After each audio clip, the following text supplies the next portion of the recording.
Man, I can't believe that there's only 2 episodes left of this entire season.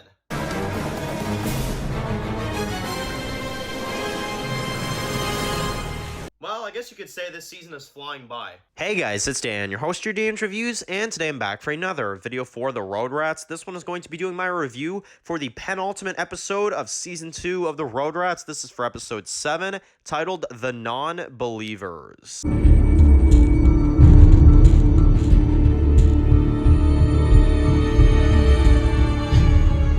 Alright guys, this is going to be doing another video today. This one's going to be doing another video for The Road Rats. This one's going to be doing my weekly review for this week's episode of The Road Rats. This is for Season 2, Episode 7, The Non-Believers. So, this was a really awesome episode again this week. This is our penultimate episode for the season, because next week we're going to be having the double Season 2 finale with Episode 8 and Episode 9.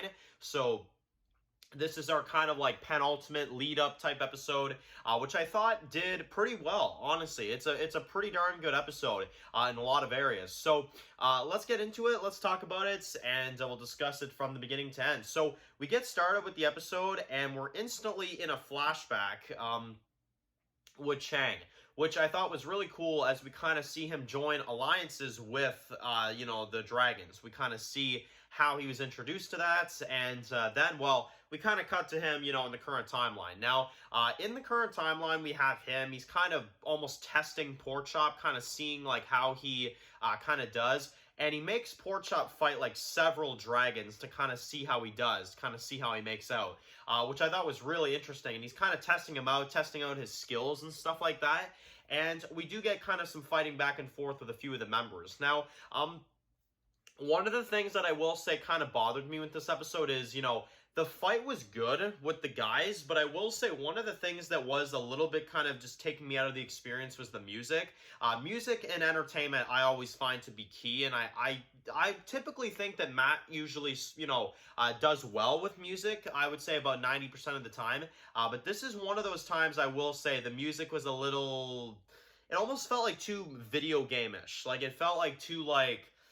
I felt like I was playing, like, a Nintendo or something. Like, I don't know, the music was a little bit on the weird side. But either way, still a cool scene for Porkchop. Now, we also get to find out in this one that one of the guys that is part of the Dragons is going to go deal with Wellington. So we do get a bit of a survival kind of, like, connection there. And one of the guys is going to be taking some dragons to go deal with Wellington. So that's really cool. I really like seeing that, and that was kind of a nice kind of connection there. Now, meanwhile, you've got Porkchop and you've got Dax and you've got the rest of them that are kind of all locked up. You've got Dan and you've got Wong that are kind of trying to figure a way in. Now, they do sneak in and they do manage to kill the first 2 guards. And this is when, the attack goes down. They kill the first 2 guards quietly with knives. And then they push in. And, they go in there, guns and blazing, start killing a whole bunch of the dragons. And we do get Porkchop that's saved by Wong, which is one of my favorite scenes, is when he's like, I need to piss, I need to go piss, and the guard's like, look, like, that's not my problem, but, like, he's dead, and then Wong's like, you're gonna sit here and piss yourself, or you're gonna come on with me? So, that was really cool. They kind of come and save everybody else, and you've got the shootout with the dragons and Chang that kind of goes down. Now, one of the things that I will say did kind of bother me with this episode a little bit is Dax. Just because Dax kind of was, like, out of it throughout the whole episode. And answer me this, guys, and honestly, this is the one thing I am kind of curious about. Answer me this question. I actually am, like, really curious. How is Dax so injured that he's hallucinating in the cell? He's barely able to stand up. Yet 2 seconds later, he can grab a gun and go out there and fight, just no problem. You know what I mean? Like, but then as soon as they get out of this shootout, as soon as they manage to escape, he's, injured again, barely able to move. Like, I find it a little bit cliche. I find it a little bit hard to believe that, he's not doing so well. He's hallucinating. He can barely stand. But oh no, when the shootout comes, though, bang, bang, bang, bang, I'm totally fine. Okay, the shootout's over. Okay, I'm not doing so good again. Like, add some realism there, like, add some scenes where he's fighting off and maybe he's like, oh my god, I don't know if I'm gonna make it out of here. Like, something like that. But instead, it just felt Gladiator. Like, it felt very like, oh, I'm good, you know, that sort of thing. So it was okay, but I feel like realism was really lacking a little bit in that stuff with Dax. And it kind of felt like Dax was just in the episode, so it's kind of like, oh, okay, like, he's in the episode, you know? Because he really didn't serve all that much to the plot. But anyway, let's talk about when they friggin' get out. Let's talk about when they actually manage to escape. And you've got all of them that go into splinter groups to be safe.